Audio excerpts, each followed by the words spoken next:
Kun sagantaa BBC Afaan Oromooti. Nu waliin tura.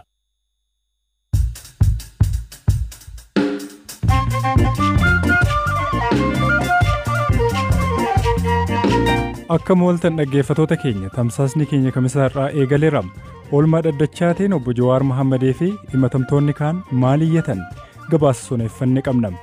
Dubbi himaan mootummaa naannoo Oromiyaa obbo Geetaachoo Baalchaa lakkoofsa namootaa daangessinee ayyaana kabajnu hin qabnu jedhan. Lakkoofsaan ayyaana kabajnu hin qabnu nuyi ayyaanni irreechaa namni irreeffatu namni galata qabu waan waaqatti hin galateeffatu rabbii isaatti hin galateeffatu qabu argamuudhaaf wanti daangaa godhu hin jiru. Ayyaana irreechaa waggaan marsee dhufu namoonni hedduun miira gammachuu fi hawwiin eeggatu. Kaanoo ayyaana irreeffannaa Oromoo waggoottan 3 darban barana sarfaffaan fi gaddaan dabarsuu jirra. Akkuma maatiittis ta'e akka naannoodhumatti qalanneetti illee gadda guddaatu calaqqisaa darbaa jira. Oduu biyya keessaaf alaas gumeeffanneerra. Ani Hirphaa Gammachuuti nu hordofaa. Oolmaa dhaddacha har'aatiin manni murtii olaanaa federaalaa himata abbaan alangaa waliigalaa obbo Jawaar Mohammad faa namoota 24 irratti hundeesse himatamtootaaf dubbisee jira. Himatamtoonni fi abukaattoowwan isaanii akkasumas abbaan alangaa hiyyatawwan adda addaa mana murtichaaf kan dhiyeesse yoo ta'u manni murtichaas ajaja irratti kenneera. Dhaddacha har'aa oolee kana hordofaa kan ture waa'illi Habtaamuu Xibabuu Finfinnee irraa dhiyeenya kana bilbilaan dubbiseen ture. Galatoomii Hirphaa guyyaa har'aa obbo Jawaar Mohammad dabalatee himatamtoonni galmee isaanii keessatti argaman hedduun isaanii mana murtii olaanaa federaalaatti dhiyaataniiti kan turanii. Guyyaa har'aa ganama obbo Jawaar Mohammad, obbo Baqqalaa Garbaa, Hamzaa Danuu kan Hamzaa Boranaa fi Shamsaddiin Tahan haala himatamtoota kaan irraa adda ta'een uffata keelloo kan mana sirreessaa jechuudha isa uffataniiti kan seenanii. Kana malees immoo ganama wayita nuyi gara dhaddachaa seennu himatamtoonni lamaan harki isaanii cancalaan hidhameeti kan ture.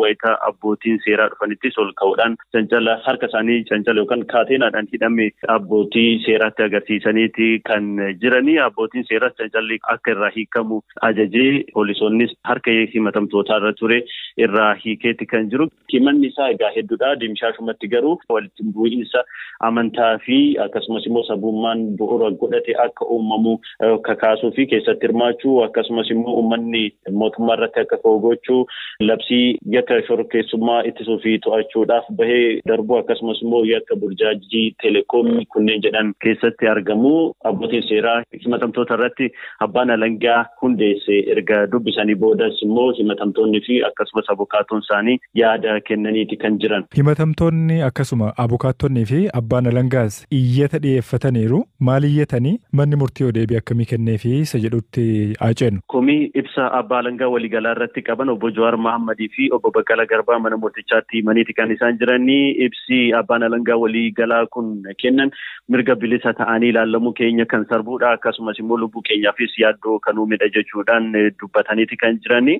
Obbo Jawaar Mohammad ragaaleen illee osoo nurratti hin dhagahamin aangoonni siyaasaa keessattuu abbaan alangaa waliigalaa akka waan manni murtii nurratti murteessetti kan dubbatan sirrii miti. Kanaafis abbaan alangaa waliigalaa kun dhufanii mana murtiidhaan yaa gaafataman jechuudhaan iyyataniiti kan isaan jiranii. Kana malees immoo abbaan alangaa akka waan nuyi finxaaleeyyii taanetti hokkara kan kaasuu fi akka waan nama ajjeesisnutti ofii isaaniitiif murteessaniiru jechuunis abbaan alangaa waliigalaa Dr. Gideon Ximootiyoos maqaa isaanii balleessuu isaanii obbo Jawaar Mohammad dubbataniiru. Obbo Baqqalaa Garbaanis haaluma wal fakkaatuun abbaan alangaa waliigalaa kun haala nuti ofirraa ittisuu hin dandeenye keessatti miidiyaalee biyya alaatiif ibsa kennaniitiin jiru. Kunis immoo mirga bilisa ta'anii ilaalamuu keenya kan sarbuudha. Kana malees immoo bilisummaa abbaa alangaa gaafii keessa kan galchudha. Kanaafuu abbaan alangaa waliigalaa kun mana murtiitti yaa dhiyaatanii akkasumas immoo hojii isaaniirraa yaa gaggeeffaman jechuudhaan mana murtichaa keessatti dubbataniiru. Manni murtichaa gama isaatiin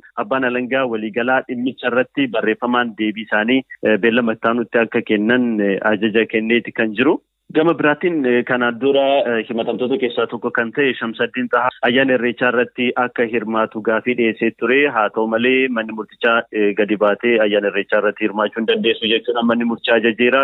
Keessattuu himatamtoonni manuma sirreessaa keessatti uffanni aadaa seenee fi ayyaana irreechaa akka kabajan abukaattoowwan isaanii iyyataniiti kan turanii. Manni murtichaas bifa hordoftoonni amantaa biroo ayyaanawwan itti kabajaa turaniin ayyaana irreechaa akka kabajan haalli akka mijaa'uuf manni murtichaa ajaja kenne. Gama biraatiin abbaan alangaatis dhaddacha irratti iyyata dhiyeeffate obbo Dajanee Guutamaa, Dr. Biraana Masqal Abbabaa fi Tsaggaayee Araarsaa yookaan immoo Tsaggaayee Raggaasaa irratti waamichi gaazexaa akka taasifamu ajajni naaf haa kennamu jechuudhaan abbaan alangaa gaafatee ture. Manni murtichaas waamichi gaazexaa akka taasifamu ajaja kenneetiin jira. Himatamtoonni yookaan immoo abukaatoowwan isaanii ittisa himataa onkololeessa 23 bara 2013 gara kutaa reejistiraaraa mana murtichaatiin akka dhiyeeffatan, abbaan alangaa immoo deebiisaa 18 bara 2013 gama dhaddachaatiin akka dhiyeessu manni murtichaa ajaja kennuudhaan dhaddacharraa goolabamee jira. Gidduutti immoo oduun gabaabsee isinitti himama. Sa'aatii 24 darbe keessatti Itoophiyaatti namoonni 730 kooroonaa vaayirasiin wayita qabaman namoonni 7 du'aniiru. Walumaa galatti lakkoofsi namoota vaayirasichaan qabamanii 76,000 caaleera. Weerarri kooroonaa vaayirasii ijoollee durbaa miliyoona 2,500 addunyaa irratti ijoollummaan eerumaaf saaxilaa jiraachuu Save the Children akeekkachiise. Weerarri kun hiyyummaan akka hammaatuu fi umurii malee warroomuu ammeessaa jiraachuu jaarmiyaan kun ibseera.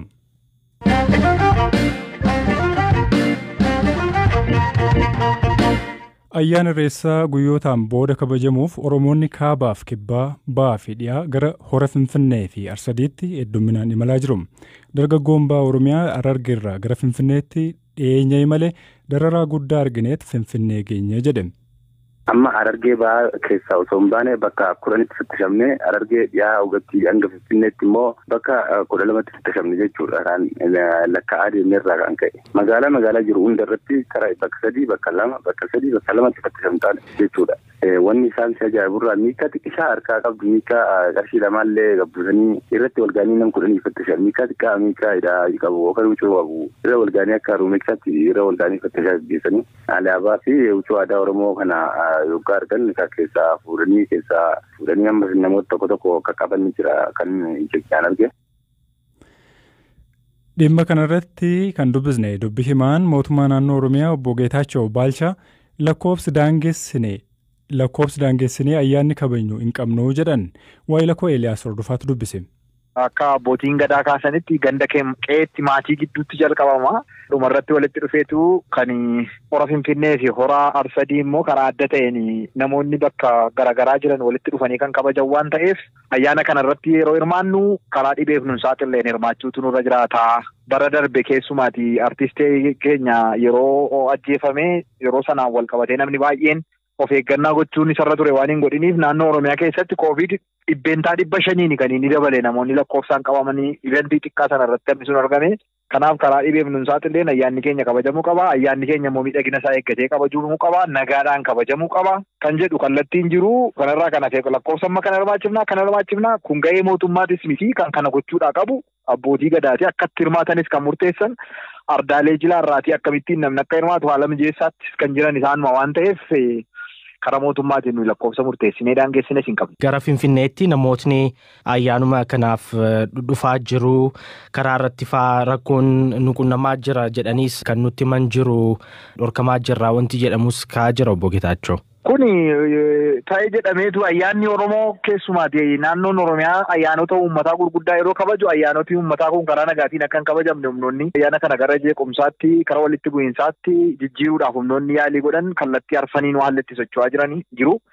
Finxaaleeyyiin saboota sablammoota biyya kanaa keessa jiran keessaa walitti ba'anii fi ilaalcha paartiiwwan garaagaraa qaban ayyaana kana ayyaana Irreechaa ayyaana nagaa ta'e kan hin kabajamneef sochiin adda addaa jira. Kanaaf gara tokkoon kun of eeggannaa godhachuutu irra jiraata. Kan lammaffaa sochiin meeshaa waraanaa seeraan alaa haalli itti babal'achaa jiru waan jiruuf kan sadaffaa immoo jijjiirraa nootii biyya keenyaatiin wal qabatee horii maallaqaa dhoksuudhaaf yaaliin adda addaa godhamaa jiru waan jiruuf sakatta'iinsiif bakkeewwan adda addaatti godhamaa jira. Dhimmoota kana sadanii wajjin wal qabatee sakatta'iinsi karaa adda ta'een akka godhamu kallattiin kaa'amee jira. Sanarraa kanaaf namni nagaaf adeemu namni dhimma mataa isaatiif adeemu magaalaa Finfinnee galuuf dhorkaan tokkoyyuu hin jiru wanti dhorkames hin jiru.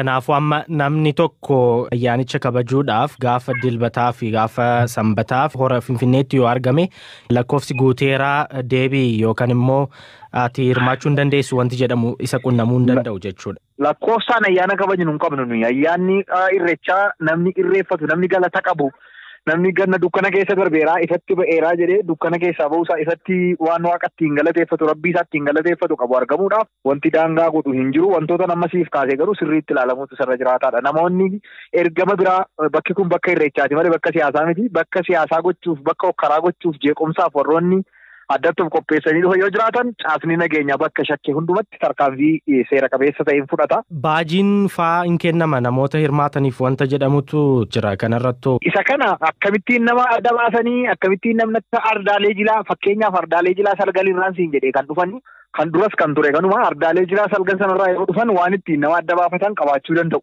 Kana lakkoofsa murteessuudhaaf waan namni ittiin adda bahu beekuudhaaf namni beekamuu qaba waan inni beekamuu qabuuf waan asitti jira. Keessumaatii warroonni kana ajandaa siyaasaatti geeddaranii biyya jeeqaa jiran deemuuf deeman waan jiraniif ajandaan kun ajandaa irreeffannaati malee jeequmsaaf hin ta'u. Kanaaf namoonni kanaaf shakkaman adda ba'uu akka danda'anitti mallattoo ittiin adda baasan qabaachuu danda'u. Baajiidhaan adda baasu moo waan biraatiin adda baasu sana abbootii magadaatii fi qaama dhimmi isaa laallatu kan kana murteessu waan ta'eef odeeffannoo ammaaf kana jechuu hin danda'u. Garuu namni hirmaatu sun karaa qulqullina qabuuni karaa ayyaanicha qofaaf baheen akka inni hirmaatu godhamuu qaba kan jedhu irratti garuu walii galameera. Dhiyeenya kana immoo koomishiniin poolisii naannoo Oromiyaa humnoota ayyaana irreechaa irratti jeequmsa uumuuf socho'aa turan jedhu 503 to'annoo jala oolchuu beeksiseera. Maqaan koo Tolaan Aga'uu. Asumaan qabiyyee keenya isa xumuraatti ceenam. Irreechi malkaa waggaan marsee dhufu Oromoota biyya keessaa fi ala jiran hedduuf miira gammachuun kan yaadatamuu fi si'aayinaan kan eegamu yogguu ta'u, kaan immoo miira gaddaan yaadatu. Dargaggoon dubbisne kun guyyaa irreechaa miira gammachuu fi milkiin akka yaadatu nutti himeera. Maqaan koo Tolaan Aga'uu jedhama. Bara 2011 jechuudha. Irreecha irratti sirna qubeellaa godhannaadha mana kooliini. Ati mana koo yeroo beenyaa cala jedhamti. Ayyaana kanarratti sirna qubeellaa kana godhadhe jechuudha. Egaa yaanni yaadadduuni waggaa lamaan baranaa godhannee daa'imallee argadhee jira daa'ima sanii fi ayyaana irreecha kanarratti uummanni bal'aan uummanni Oromoo hundi milkaa'ee waan galeef anis milkaa'ee waan galeef daa'ima kiyya mijaallee maqaa kanan baase milkeedhee baasee fi kanaaf gammachuu guddaatu natti dhaga'ama. Yaadannoon isaa gammachuudha jechuudha. Birraa yeroo marsee dhufu cidha isaa yaadataa jennu Tolaan. Yaadachaa jira sirriitti yaadachaa jira. Yaadannoo guddaadhaan gammachuu guddaadhaan eegaa jira jechuudha. Abbootiin gadaa hundolitti ba'anii nu eebbisanii offalaadhaa milkaa'aadhaa hin jedhanii nu eebbisanii egaa kanaatu yaadadha jechuudha. Dargaggoo Taammiruu Bultoodidhaa immoo yaadannoo irreechaa adda ta'e qabamu. Irreechi horaa arsadee bara 2016 rakkoon sana uumamee as obboleessan irratti dhalattu injiinar Darajjee Bultoodidhaa jedhamu. Gaafa guyyaa sanaa achirratti lubbuun isaa wareegame. Ergasiis ayyaana irreeffannaa Oromoo waggoottan 3 darban barana sarfaffaa nuti gaddaan dabarsuu jirra akkuma maatiittis ta'e. Mee akkamittiin obboleessi kee Darajjeen kan inni lubbuu dhabeen? Bara barnootaa 2016-17 yookaan akka lakkoofsa Itoophiyaatti bara 2009 carraa barnoota biyya Ameerikaatti argate. Isaaf jecha gara kan deemuuf guyyaan 6 yeroo isaa irreechi horaa arsadee dhaqqabee bifa adda ta'een sagantaa hiriyoota addunyaarraa wajjin dorgomee barumsa argate sanatti aadaa waa'ee seenaa uummataa fi biyya isaa haasa'uuf waan guuttachuu qabu guuttatee ragaa barbaachisaa ta'es qabatee waa'ee eenyummaa isaa qabatee deemuuf uffata aadaa diizaayinii mataa isaatiin kalarii ofii fedhanii hiriyoota isaa 3 wajjin hodhisiifatee dhaqe ture. Achi booda daqiiqaa achi ga'ee nuu bilbilee anaaf Adaamaan jira ture daqiiqaa 35-40 booda walii bilbilee obboleessi kee miidhameera dhaqqabiin jedhame. Naannoo daqiiqaa 30 erga naa bilbilanii booda yeroon gahu lubbuun jira ture anumaa gahu bahee morma isaatu miidhame yeroo sana yaa'u. Yeroo sun yeroo rakkoo ture Oromoodhaaf barri sun bara dukkanaa hamaa ture. Nama akkamii ture Darajjeen maatii keessatti? Akka obboleessa xiqqaatti injiinar Darajjeen maatii keenyaaf waaqa gaditti abdii ture. Akka abbaas ta'ee akka obboleessaas ta'ee akka kaanis ta'ee anillee isa booda baradhee anallee kana barsiisaa ture isa ture. Anallee kana jiraachisaa ture isa ture. Maatii guutuu isatu danda'a ture. Abbaan keenya bara 1993 akka lakkoofsa Itoophiyaatti nurraa du'e. Inni immoo bakka isaa nuuf jedhamee baay'ee isatti gammadaa baay'ee isatti boonaa isaan na jiraachisaa isaan na barsiisaa isaan na guddisa ture. Ergasii as erganni waggaa waggaadhaan guyyaatti lubbuun isaa dabarte sanni gadaamiidhuma inni duraan dhaqeetti kadhatuuf sana deemnee harka qalleeyyoota akkaataa inni dur godhu sun maqaa isaatiin waggaa waggaadhaan yaadatamaa jira. Sagantaa keenya goolabnee jirra. Oraa bulaa deebanama.